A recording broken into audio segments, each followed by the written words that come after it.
So welcome to Livestream Stars. I'm Ross Brand. Livestream Stars is the show where we feature talented broadcasters delivering high-quality content across live stream platforms. Today we're talking virtual reality, live video conferences, or maybe something more exciting like summits, community, philanthropy, and more with the great Ryan Anderson Bell. And Livestream Stars is brought to you by our Livestream Universe, where you can find all of our schedules, past shows, and features. We also have daily updates and show recommendations on our Facebook page at facebook.com/livestreamuniverse. And now we bring in our guest. Ryan A. Bell is a digital storyteller and tech lover using live video and virtual reality as his canvas. Ryan is head of studio at VR Scout. He's a founder of Summit.Live, formerly the Periscope Community Summit. It's the world's largest digital storytelling conference. That's your fault. You said that on your website. You mentioned conference. So Ryan also, you should know, co-founded Summit.Live's parent company with Brian Fanzo. It's called BackLamp LLC. They focus on influencer strategy and building programs to connect brands with celebrities, influencers, and streamers. Ryan runs BackLamp with Brian, as I mentioned. He's also a philanthropist. He's active in important causes such as erase child trafficking. He was recognized by the presidential office for his volunteer work with Special Olympics and youth mentoring programs. And Ryan has spoken at major events such as CES and VidCon. I recently heard him speak at iSugar in New York City, and I can say that he definitely brings it as a speaker. Very, very passionate and insightful speaker. And with all that, let's bring in Ryan A. Bell. Ryan, welcome. It's so great to finally have you on Livestream Stars. I think we planned this about 6 years ago, but here we are. It feels like it. I've actually quit all those jobs that you just mentioned since we planned this out. No, I'm joking. I'll just cut it all out on the YouTube version. That's so funny. You know, it's interesting because I started thinking. I was like, the more successful a person is, the shorter their intro is. So I want my intro to eventually be, this is Ryan Bell. He does this, and you probably already know his ass. You know, right now it's funny. I work very hard, very, very, very hard in this industry, and thanks for having me on, man. This show's already been fun and hadn't even started yet. And whoever's not watching these live, oh my gosh, you should come to the live part where Ross is being silly and people are talking about dancing nude on stage. So one day we just want to say, ladies and gentlemen, Ryan A. Bell. And that, like, ladies and gentlemen, the chairman of the board, Frank Sinatra. Ladies and gentlemen, the president of the United States. They don't say, like, no, I don't for the president. Okay, and in third grade, he finished third in his class on the spelling bee. I know.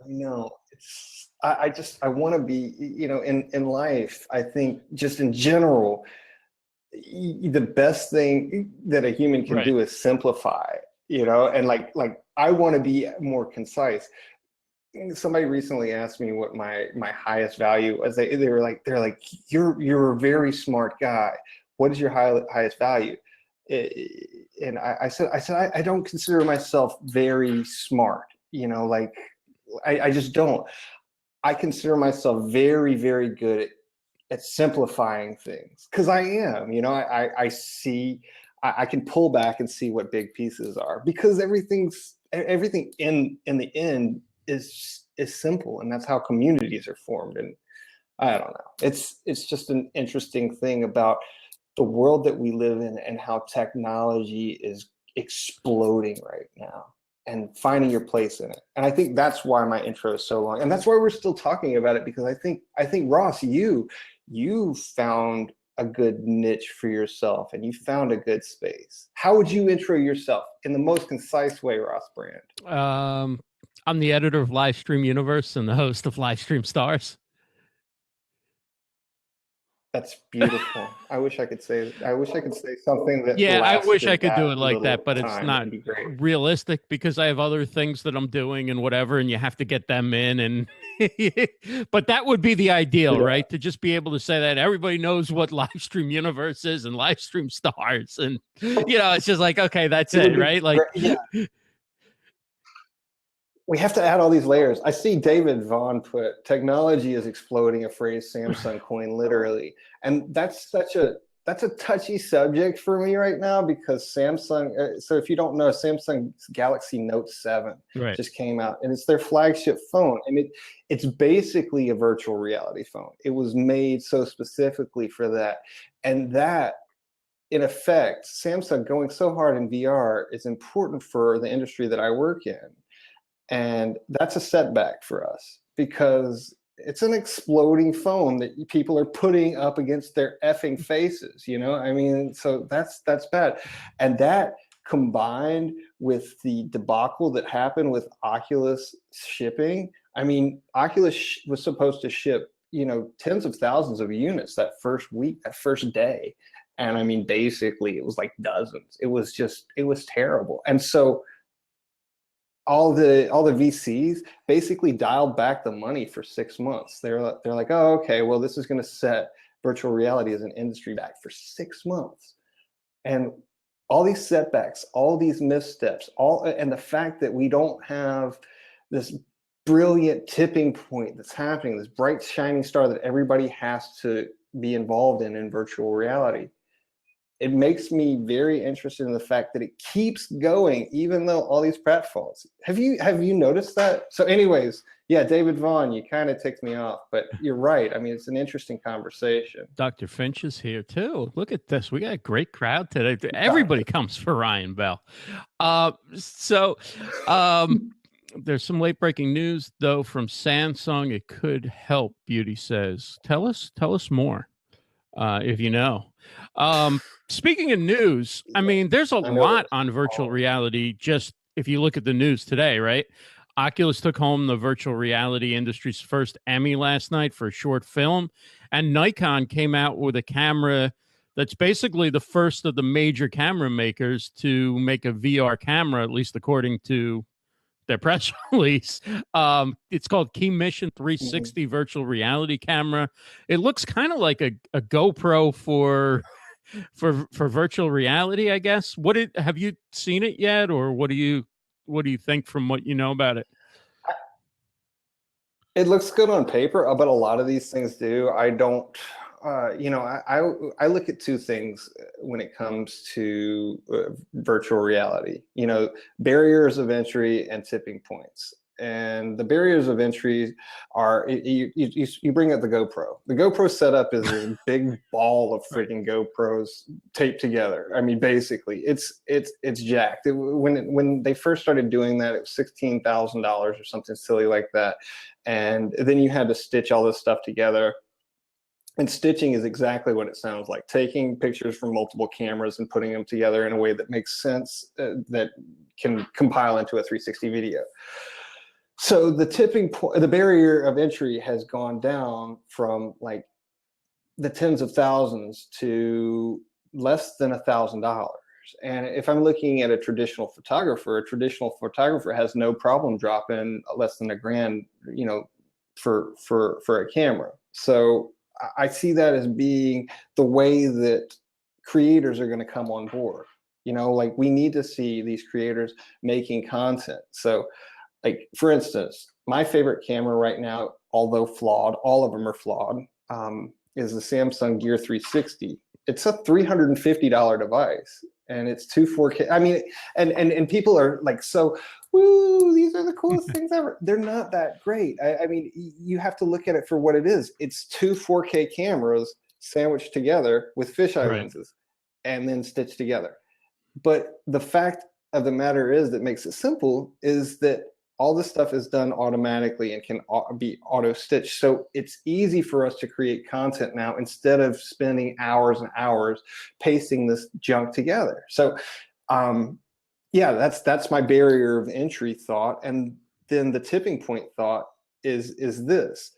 somebody needs to create the content that makes everybody have to go. So Henry, Oculus Right. Medium Stories, was a big tipping point. And so they announced that they were, so I'm friends with the people that put on the Emmys. They're called governors. And so there was this big Emmy meeting last week before this, and they announced that they were going to do the new interactive video and the new virtual reality sections, basically, of the Emmys. So this is a really big thing. But the interesting thing is, at this point, there aren't that many things that are competing in the space. So, I mean, it was one of those things where anybody knows that Henry's going to win it. But next year, like, I've already seen things that Jon Favreau has done that's not out yet.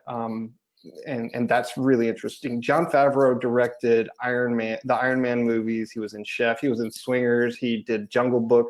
Jon Favreau is like the most legit person I've basically ever interviewed or talked to or sat down and put brains, against. And then prior to that, Deepak Chopra also, and his son Gotham did an experience in VR that's pretty amazing, and that hasn't been released yet. So stuff is coming that it's hard to define. You can't really define it as a movie, and you can't really define it as a game. It's an interactive experience, but what do we call these things when we have to really separate them, because they're not traditional media. They're this weird new innovation, this amalgam of a million things. Now, you mentioned like tipping points and barriers to entry. And I heard, I'd say like 3 or 4 months ago, maybe it is now, that I heard Gary Vaynerchuk speaking at a startup event locally here. And he said that, a lot of people he thinks are going to lose money betting on mass adoption of VR tech, and that he thinks that it's going to happen, and one day it will be everyone's reality, but it's not going to happen as fast as people think it will. The average person who's sitting watching TV won't be using a VR device right away or whatever, and so that the first movers may end up losing on this. Do you kind of get what he's saying, and do you agree or disagree? I agree with him 100%, and we have to be very smart, because we're in this very ugly duct tape phase. I call it the junkyard phase.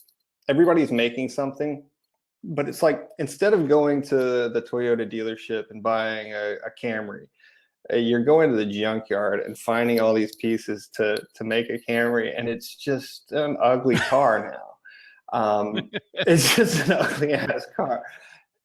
And we're using we're not defining VR for what it is. The onboarding is ugly. So if you go into any of these apps, and I don't want to call any one of them out specifically, because they're all like this. Every single one of them is like this. You go in and you're slammed into an environment. There's no vestibule. There's no ease of entry. There's no ethereal Siri type voice with purple and blue colors saying, welcome, which way would you like to go? What would you like to experience? It's just blam. And then there's this Netflix thing of cubes that are out there that is Netflix more than it is VR. So it hasn't been defined. People aren't going to be interested in it. It's going to be all these early adopter nerds like me for quite a long time. The real win's going to be when our cousins and our aunts and our friends in Indiana and Idaho or wherever are going to be talking about this. Right now, we are defining an entire thing, and it's different from what a lot of us talk about, where we're talking about live streaming, because live streaming has been around for a long time. Yeah, VR has been around for a long time. I mean, it was in the private sector in the friggin' 60s, for God's sakes. But the fact that creators can create on something that is an endless canvas is something that has never been a reality before, and now it is. So that absolutely amazes me and shows me the potential for the future. So a little off topic, but back on topic. Mobile VR is going to be the way that most people are going to be onboarded for a long time. Like Google, I met with Google's VR team the beginning of the year. For context, they had less than 10 people on it. Within the past few months, they've ramped up and they've got like 100, almost 200 people. So the mobile VR thing, if you have a $12 Google Cardboard headset, you can put any damn phone in it and then have a pretty decent, okay, don't pull out your Nokia, Ross. If you're looking for your Nokia flip phone, it's not going to work. I got this thing in the mail from the New York Times. I still haven't opened it. So they sent out 1.5 million of those, and then they sent out another 500,000, and that's just from New York Times. And you know, you're one of the people that didn't, but I wonder what's the percentage of people that did download that? Because New York Times, I think that's very forward thinking of them, because if they have the future platform for VR, because stuff's coming, man. I mean, like, I'm under a few NDAs from some pretty big platforms where I can't talk about what is coming, you know, where, okay, we've got the compression algorithm figured out to where we can do this. And then you're like, holy crap, this could change the world. So there might be something that makes mass adoption happen faster than we think, but I don't think mass adoption is going to really happen until I'd say mid 2017. And I'm saying mass adoption, and that's kind of a small thing, but I'm saying where it's going to be enough to where people are going to start getting together in actual communities across the world. But it's a very, very long conversation, and we can talk about PSVR because the PlayStation has an install base of what, 4 million units, and then it'll be the first thing that's a little bit clean, because the PSVR unit will be the first thing that you're able to have a good virtual reality experience. That's just plug and play. You know, an HTC Vive, which is the highest end of highest end, is the Cadillac or the friggin' Bentley of VR. It takes a long time to set up. I mean, I set them up on a daily basis, so I mean, I can do it like a friggin' rock star. I did 6 pitches to television networks using an HTC Vive week before last. So yeah, it's crazy. But sorry, David, I feel like I'm just talking a lot. No, this is great stuff. How is the VR community viewing wider broadband availability that can support the VR experience as a necessity? David Vaughn asks. You know, and you don't have to answer it since he annoyed you with the first question. No, I'm kidding. About Samsung. No, I'm kidding. I think that's kind of not even a real super worry, because so many things are transitioning so quickly with the availability of faster speeds and everything. Yeah, and I also I don't know. Long story short, it's not that big of a conversation. Right. So when, you know, you talked about like 2017, sometime their communities will start forming around VR. When will that cousin in Idaho start thinking about VR? Is that like 2030, or is that much sooner than that? So there's first, like I said, there's no, let's just go back to the word vestibule, because I kind of like that. That stuck in my head after I said it. There's no onboarding, and there's no way for things to go viral. So with no share, so say you have a really good experience in VR, you have to say, hey, I had this amazing experience. Now I need to tell you, Ross, and if I tell you this, all right, if I say, hey, I want you to go and download Jaunt. There's an app called Jaunt. Find it in the store. I want you to download it, and then go to the second page, and then I want you to type in Paul McCartney experience, and then I want you to download that. And then by the way, do you have a headset? You have to put your headset on. There's so many barriers before you get to the experience that it's not going to happen. So with Fire Talk, if I share this link out, which I'm going to do right now, and everybody in here, go ahead and share it out on Twitter. Twitter appreciates the fact that you're sharing stuff. Twitter appreciates movements. Join me. So my point is, there's no way for you to share this out, you know, and that's the big problem. So once an experience has a share button, let's say the HTC Vive Tilt Brush, where you're able to paint in real time. Right. It's one of the only ones that has like, hey, I can share this experience, but it's not this full thing yet. So the platforms need to be more friendly with that, and the content needs to be more easy to share. So we're going to see a little bit more with that now that the new iPhones have the 2 cameras. This is not one of them, and everything like that, because that's augmented reality. Augmented reality is like Snapchat, when you lay a mask over something, or when you lay some kind of filter, or you add something to a background that's real. So the long play, if you guys are nerding out on this and enjoying this, the long play is augmented reality. The short play right now is VR to get to AR. I mean, even Google, like when I talk to Google, they're like, oh yeah, VR is just a vehicle to get to AR. And that's just the truth. So, you know, people have good suggestions about how many different ways VR can be used. Nick Rishwain says perhaps it could be used to treat PTSD and other medical issues. Claudia Santiago, who's a performer, a singer, an artist, she talks about how the live event performers will integrate VR into live shows. One of the things, you know, as someone has no expertise in VR, that sort of strikes me that makes it hard to understand is we understand video apart from its many uses, right? So we can pick up a cell phone, we can work with video, right? I can record something, I can play it back. We can do this live streaming conversation, or video can be a part of watching a sporting event. It can be a part of an entertainment. It can be part of all different kinds. You can use it in different ways for your business, whatever.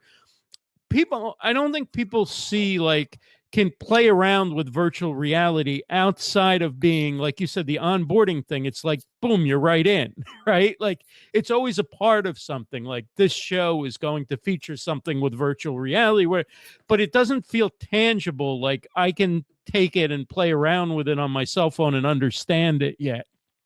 Now, maybe if I get that Nikon camera, that will change, right? But how do people's kind of, you know, a lot of people here who are into live video and are ahead of the curve on video, where can they experience, or how can they start to get their hands on to be a little bit of a creator with virtual reality? To be a creator, I think it goes back to getting you know, one of these barrier of entry cameras like the Gear 360, and I am in no way paid or anything by Samsung. It's just a camera that I happen to use and like, and then get a monopod. So my entire setup that I was using this morning while filming was less than $400.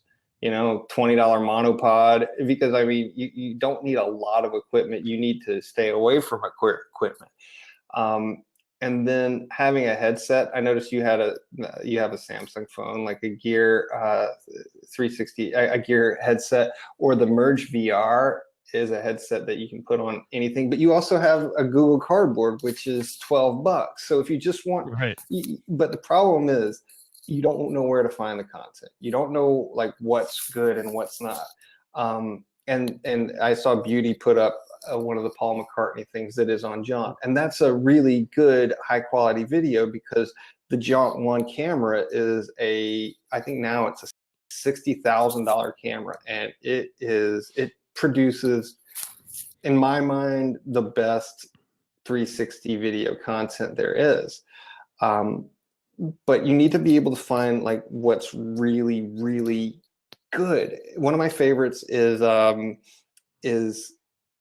story called Pearl, and it's in Google Spotlight Stories. So you can go into YouTube and look up Google Spotlight Stories, and then you get to be in this animated video where you're in a car. You're in the passenger seat of a car, and and during this beautiful song, you get to see this father imagine a cartoon, raising his daughter, and he's a musician, and then he has to give up life on the road because he's not, and like there's no words to it. It's just the music, and sometimes he's playing it and he's singing with this little girl, and it's beautiful. And I have a little girl, and then we see him kind of giving up on his dream, and then getting a house, and then teaching her how to play, and then she becomes famous, and then she goes and picks up and fixes the car, and then next thing you know, you're freaking crying because like you're in this experience, and you feel this way. You feel, oh my God, this sacrifice, because we're so detached from everything right now. And I think that virtual reality is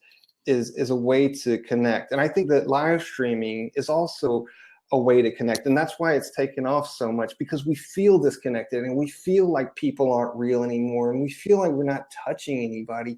But if you say something to me in live video, then I'm going to answer it, and if you tell a story in virtual reality, then you're speaking to the individual. It feels like you're speaking to the individual, even though you're speaking to the masses. And so that's why we're seeing all these stories that are having teeth and having fangs, and grappling and touching people's hearts, because you're able to show what it's like to be somebody else.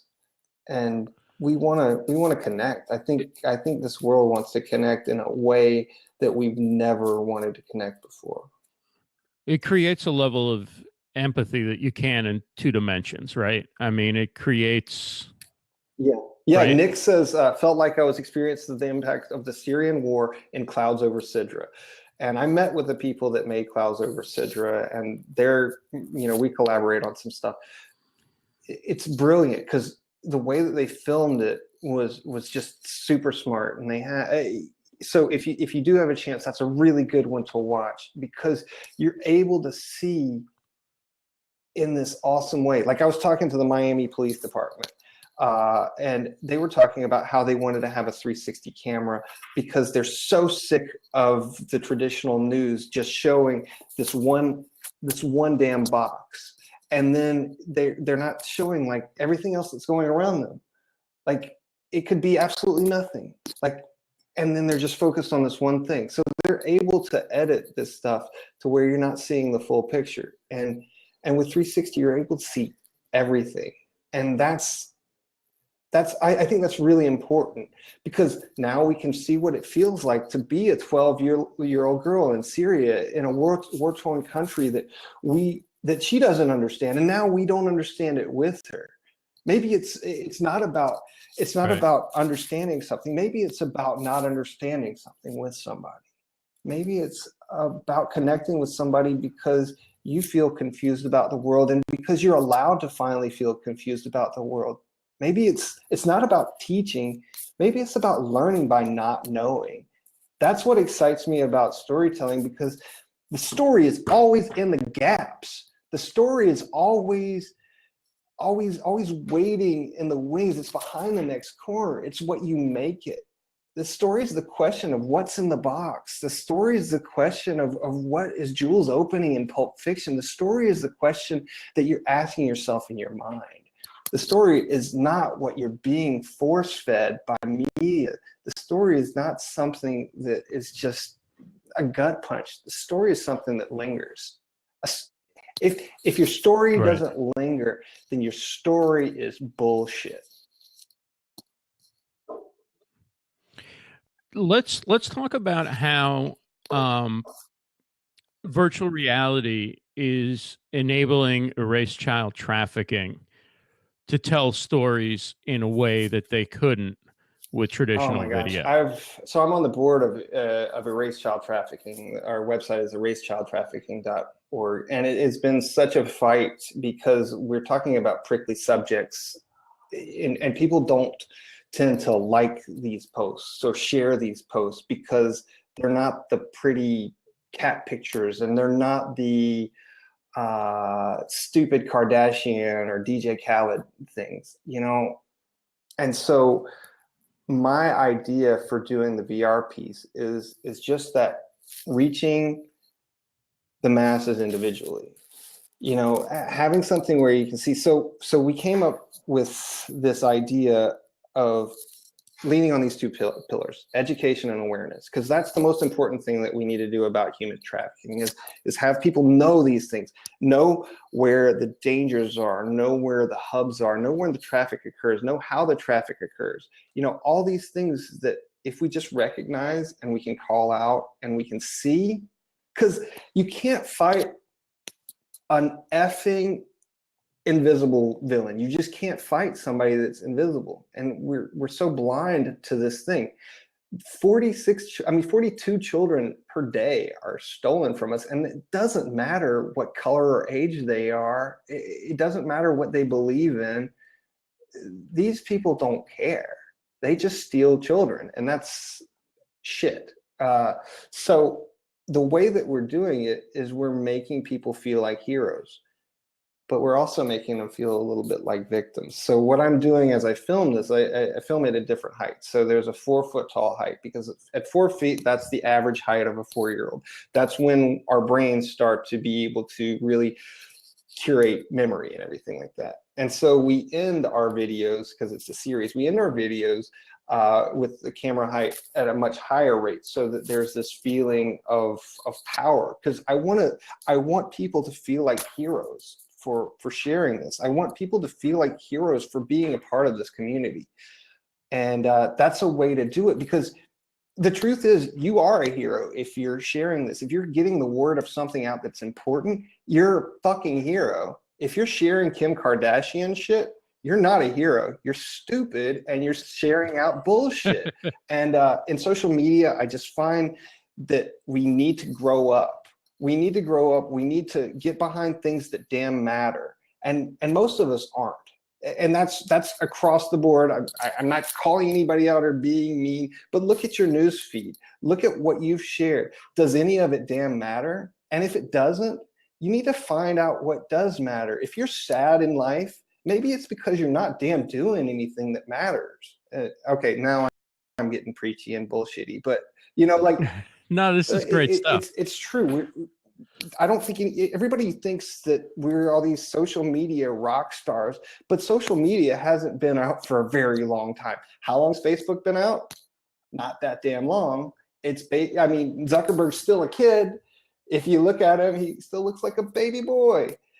We're in this very, very young time, and we haven't caught up to what it is. So we need to figure out who we are within this space.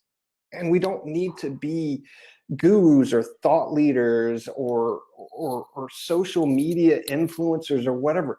We need to be good people in general. And then the rest of that shit's going to come.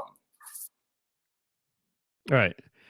I want to just mention a question that Nick brought up here. He talks about child trafficking being invisible because we're blind to it. He says, but it's happening in all of our towns, correct? Yeah, everywhere. It can happen every.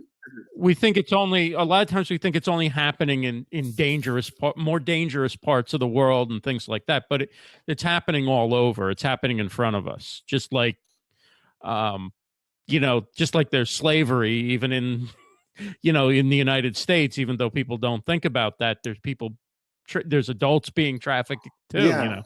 Yeah, so. we should be more outraged. And one of the things that you're doing when you're fighting some evil like this is you're fighting all of the roads. So trafficking is such a real word, because the same roads that are used for this nefarious activity are also being used for the gun trade, for the drug trade and everything. And the most despicable thing that I can say to activate somebody, in my opinion, is drugs aren't as lucrative as sex trafficking, as child trafficking. You can sell a pound of cocaine once. You can sell a child hundreds of times. You can sell a child dozens of times in a day. Like, that's fucking terrible. And you need to get behind people that are doing things. Unfollow fucking Kim Kardashian. Unfollow fucking DJ Khaled. And follow things like erase child trafficking. Follow things that matter. Follow Special Olympics. Follow Greenpeace, for God's sakes. Do something with your clicks. Do something with your life, that your likes that fucking matter. You know, I'm sorry for cussing so much, but god damn, man, we've got it all wrong. We're not sharing anything that does anything. We're sharing junk food. We're sharing Cheetos. We're sharing Funyuns. We're sharing something that does nothing for the world. And I'm dead fucking sick of it. And so that's why I work my ass off. I was up at 4 a.m. filming this morning. I was up figuring out how to transition money so that I could pay somebody else to help us with content. I was up trying to make a difference in this world, because once you fucking start trying to make a difference in this world, you do. And all you have to do is that first step. And then next thing you know, you've got an environment of good people that are working hard, and you feel good about yourself when you're sleeping, man. You don't feel good about yourself when you're sleeping and you're just junk. Right, right. What do you have coming up for Summit.Live? I know you have a LA event coming up, and you've gotten started in the UK and so forth. Talk a little bit about what you're doing. So Summit.Live has become, like, because of the community has always been this beautiful, vibrant place of creators that go all over the place. You know, it started as you said, as Periscope Summit, and then we started seeing all these other platforms happen. Some of them died, like Blab. Some of them lived, like Snapchat. Some of them are just now emerging. So we became agnostic, just like our community did. You know, we're on Fire Talk now. You know, right. And so it's become more along the lines of disruptive media, and all these things are starting to connect, because technology doesn't work unless it's connected. If you see something that only works separately, then it's not good. If you see something that begs for other things to be connected to it, that's what excites me. I think that's why, like, when you watch virtual reality stuff, the explosion, people need to make haptic gloves. People are making sound wave devices that are making you feel like you're touching things.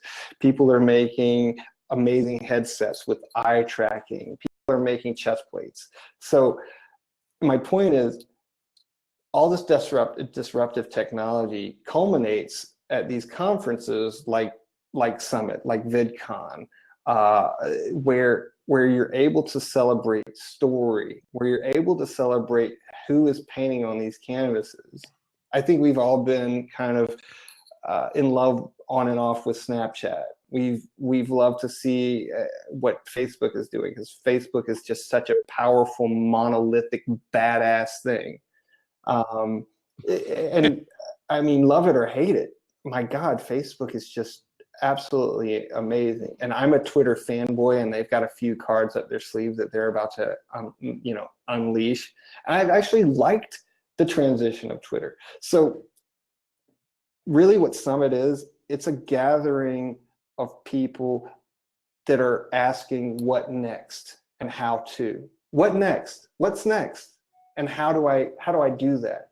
And then, what you see at these things when you go to like a Summit or a VidCon or whatever, you see people start to find who they're going to collaborate with, start to see who's going to be on their show, start to see who's going to be their next Rhett and Link or whatever. And that's what amazes me. You see like Mitch Oates and Dan Moore get together.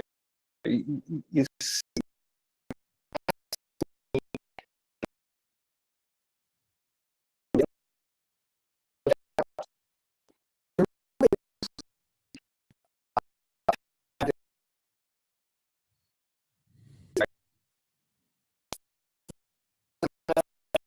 4 people. Well, I think we lost Ryan. Let's see if we can get him back in here. Am I back? Are we both back on? You're back. You're back. Yeah, we lost you for a second there. I didn't lose my train of thought, which is amazing for me. Maybe it's the right balance of caffeine. But I mean, do you realize that I think it's 1 out of every 4 marriages comes from eHarmony or online dating, whether it's OkCupid or whatever. You know, our relationships now kind of start online and then culminate in other ways. And you know, Summit is a culmination of that. You know, I've never used that analogy before, but you know what it means. It's an acceptable thing to find your friends, because now, like when I see somebody that I know from live video, or I see somebody that I've been collaborating with for a long time on a project in VR, and I see him for the first time, and we've had these talks on Fire Talkers or Google Hangouts, which, or wherever, you know, like these are the closest things that we have now to real human friendships a lot of times. And now we get to make friends with people that are better matches for us if we're some kind of outsider. Like I was an outside weird kid in a small town in Georgia. I was an outsider. Like I would have loved to have the technology that I have now, because I grew up very alone. This is something, all these things now are something that bring us together, that if used correctly can show the world how to connect and how to love each other. It's amazing how, like, I've only been active with the live streaming community since October of last year, so not even a full year, right? And how much of my life is now spent with people that I met since then, or people that I hardly knew, but I ramped up relationships or whatever, you know, maybe I knew as a social media contact or something. But it's like you could go through the day, and other than people that I deal with for work, I mean, it seems like, you know, all my messaging and all my conversations almost are entirely with people that came out of this community, almost none of whom I had ever heard of or knew anything more about other than seeing their little avatar on Twitter. Preach it, Ross. Brilliant. I mean, that's in less than a year. I mean, that's why I always talk about the way that I vet technology, and I'm pretty good at betting on things in technology, is if it brings people together, then it wins. It's just the way that it works. If it makes people want to create, then it wins. Like Snapchat, it's always seemed so broken to me. It seems so wrong, but I find myself going on there all the time. Snapchat just is this weird thing you can't share out. Like what? Why does it work so well if it's its own thing? Or does it work so well because it's its own thing? You know, if I would have had the opportunity to invest in Snapchat when it first came out, I probably would have turned it down. And that's crazy. In the beginning, it was all like it was all sexting, right? I mean, yeah. So you would have looked at it and said, "Well, this isn't really something I want to be associated with."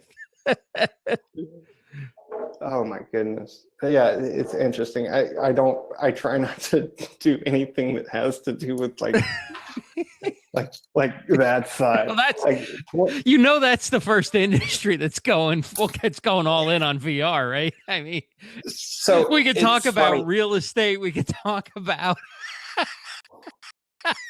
we can talk about sports, but let's face it, we know who's going all in on VR right out of the gate, right?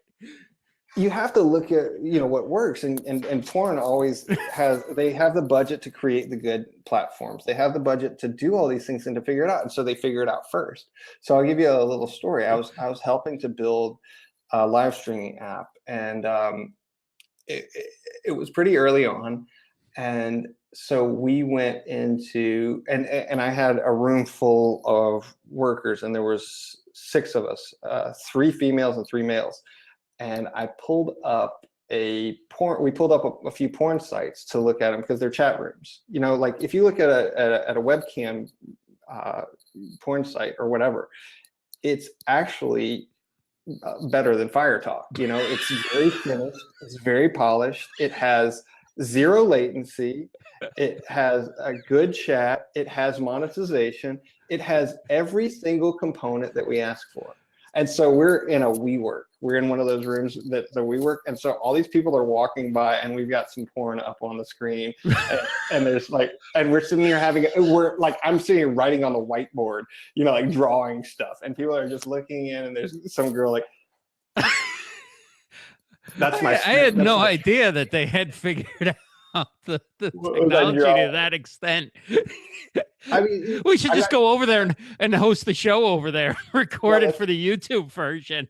Just a clean show, just because, hey, we got to find a place where we can produce this, where the video doesn't come in and out and people drop off. And the funny thing is, I'm a feminist. I was doing a speaking engagement a few years ago, and I ended up in a room. I was sharing a room, this big room, with about 6 different female speakers, and I was the only male. Like, I mean, I spoke at BlogHer this year. I think I was one of the only male speakers at BlogHer, and they have like 100 speakers. And so these girls started talking about pornography, and this was a few years back. And they started asking me what my thoughts were. And by the end of the night, I was like, okay, I'm done. I completely quit like looking at any type of porn. And I don't know, weird conversation. Sorry, but you know, it goes back to, you know, if my personal brand and my personal beliefs are around, you know, child trafficking and being good and being a feminist, then I can't do that, because there's no telling how that content was made. So sorry, this is a really awkward part, because I don't, you know, like talking about porn, but you have to, in general, you have to kind of practice what you preach. Right. Like if you say that you're a good family man or whatever, then you damn well better be, because somebody's gonna find out. Like I can legit say, you know, I'm a good family man. I don't drink or anything. I cuss like a fucking sailor. Apparently, sorry. I'm off the rails. But like in general, like I'm a pretty good dude, and I'm happy with where I'm at and where my heart is at, and that's why I'm not afraid to speak from it, because I know where it lives.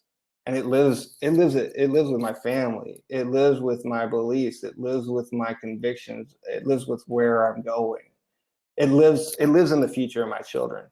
You know, once I had children, you know, I used to be this party guy. You know, I think a lot of people ask me to go out to have drinks with them and everything, because I think I passed that vibe, and probably from the residue of the human that I used to be. I used to bartend. I used to be out all night, and just completely different human than I am now. And I like that part of me was a part of me, because I understand so much. I mean, hell, I used to be a bouncer at a bar. I used to do all kinds of, like, can you imagine me throwing out rednecks in a bar in Georgia? Because I did, you know. I don't know. They didn't know you were interesting to be a weird. They didn't know you were into all this tech stuff. That was the VR tech guy who threw us. The VR tech guy. I remember that guy. That's the guy that tossed me out of Classic City Saloon. We didn't really have to listen to him, did we? But you know. Yeah, well, you know, in the end, my wife and I were talking about this, and the older you get, the less you care. The more you realize that you're here. You're this weird meat bag that hides in the bathroom to poo, and life is just in general just a weird thing. It's weird to be an animal who says that they're not an animal. We're these creatures that have barely really learned how to walk on 2 feet very well. You know, that's how young we are as a species. I feel like we make fun of the dinosaurs, and the dinosaurs did all right, you know, for a while. They had a good run. You know, they had a pretty good run. At least they were killed by an ice age. We're going to kill each other, you know, like I say go dinosaurs. Good job, guys. You did well. At least nature killed you. We're gonna kill ourselves. Boy, I'm weird. But you know, like I'm about to be 40 years old. Like I'm pretty good with who I am as a human, and there's not that much that's going to change in me, except for, you know, my life is moving very quickly and in a very interesting and fun direction. Like I'm now I'm going to go speak at NATO, and I mean I'm going to be I'm dealing with the Emmys right now, and like next year my life will be very different from most of the people that I graduated from high school with. And although I speak at very big events, I had this thought last night of how much I'd really like to be able to speak at like my high school, because it is this small high school, and because there's probably that kid that was just like me. Like I don't give two shits about how many people are in my audience, because it's the one person that matters that you touch that does something that actually activates. Because there's so few people that activate. Like there's so few people in the world that activate. There's a person in this office that came up to me and we were talking, and he has this app that is basically like the Zillow for VR. You're able to go into a VR house and see this stuff. And I said to him, hey man, aren't you scared of all the competitors? Because I'd had 20 people, at least 20 people come up to me with the idea about doing like the Zillow for VR. You know what he said to me? He said, not one single other person made this. He said, there's not another app on the market that's like mine. I had 20 people come up to me. So it's not about how big your audience is. It's about who's in that audience and who you activate and who you're going to inspire to go and do something. That's why I talk from the heart, because like I don't give two shits if there's 10 people in a room versus 300 people in the room. Because there's going to be that one person. And it's always like this. It's always like this. Every time I have a speaking engagement, there's one interaction that matters. There's one interaction that makes that trip to France, or that trip to New York, or that trip to Miami, or that trip to Chicago worth it. Because I fucking bring it when I go. And I don't go for me. I never go for me. I don't. I go because I have the ability to make people be better than me potentially. I don't really care about like winning. Like winning doesn't mean shit for me. Like I don't care. I've already won. My life is good. Like I'm here to help other people win. Like you'll see it when you're with me. I leave every communication like, hey, what can I do to help you? Like how can I help you? Like, guys, we already win. Like everybody in here has already won. Do you realize that like there's so many people out there that winning is getting a goddamn sandwich like to eat? That's their definition of winning. And then we go and we sleep on our beds and we wake up and we shower in our showers. Like we won. Like, if you don't recognize that you won, then you're fucking lost, man. You've won, dude. Go out there and help somebody else, and that helps you. This Dude, is I'm awesome. cussing so this much. was I'm the so easiest sorry. possible interview you could ever do. I mean, and we could go on for 3 more hours, but I'm sure you've got things to do. But if you'd like to continue, this is really amazing. I really appreciate it. I didn't know what to expect. I thought maybe we get a little technical about VR instead. You know, we got into it a little bit, but man, this is so inspiring. I'm just so glad you came on today and you shared all this good stuff, and you were in the, but this is you. I mean, this is how you spoke when you spoke at the iSugar event, and you told me, you're like, oh, I had a speech or whatever, and then I heard something amazing, and I changed everything. Like I couldn't use that speech again. So you're not somebody who walks around with talking points and the company line. I mean, you totally speak from the heart, and it's really refreshing. Thanks, man. No, I'm excited, and I'm writing a book right now, The Future of Creativity, working title, and it's kind of a workbook, kind of a pathway for people to see how they can do it. And I'm not selling anything.